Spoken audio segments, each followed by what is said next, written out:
रणांगण पानिपतच्या महायुद्धावर आधारित एक ऐतिहासिक नाटक। मंडळी, हे नाटक घडतंय तो काळ आहे इसवी सन 1760 1761 चा।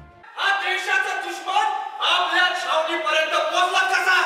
2 वर्ष पहले अफगान साहब के पास अटक करने पर उस लाखों का मराठी झंडे का वो दिल्ली का बादशाह भी इन मुर्गों के इशारे पे नाचता है। और वो भाव एक लाख की फौज लिए हमारी ओर बढ़ रहा है। ये जालिम जात ऐसी की बढ़ती नहीं, कांधार से अटक कभी दूर नहीं। आयुष्मान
पण जिद्दीच्या आणि हिमतीच्या जोरावरच ध्येयाचा गाडा कल्पांत पार करतो.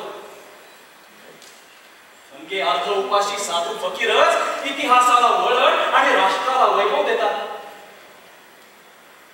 एका उडी घ्यायची ती तडी मारण्यासाठी नव्हे, फक्त पुढे उभारण्यासाठी. आम्ही आता विज्ञ आहोत.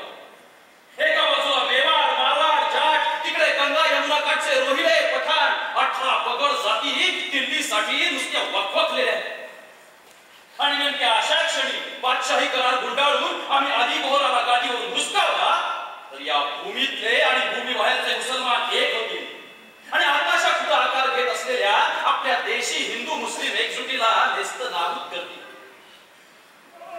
लक्ष लक्ष नक्षत्रांचे तारांगण उद्ध्वस्त करण्यासाठी काळ आले आणि भरल्या मातेचा मळवट पुसण्यासाठी बाळ आले. काय निवडलाय हा मूर्ख? श्रीमंत तुम्ही पण काय निवडला तो?